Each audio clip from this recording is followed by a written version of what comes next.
জগদ্ধাত্রী পুজো কথা বললে যার নাম সবার আগে মনে পড়ে, যার ছবি সবার আগে ভেসে ওঠে চোখের সামনে, বুড়িমা। হ্যাঁ, আজ চলে গিয়েছিলাম জগদ্ধাত্রী পুজো উপলক্ষে কৃষ্ণনগরের বুড়িমার কাছে।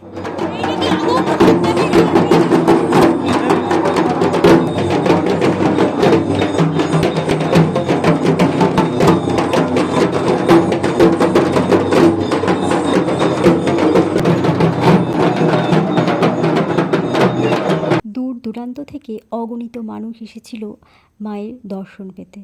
মাকে একটিবার দেখার জন্য সকলেই ছিল অধীর আগ্রহে।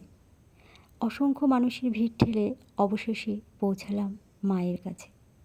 দর্শন করলাম মায়ের অপরূপ রূপ, যার করুণা ছায়া সকলের উপর থাকে, যার আশিস থাকে সকলের উপর। দর্শন করলাম সেই বুড়িমাকে। মাকে দর্শন করার পর মায়ের মহাপ্রসাদ পেলাম। তোমরা সকলেই একটিবার যেতে পারো মায়ের কাছে। জয় বুড়ি মায়ের জয়।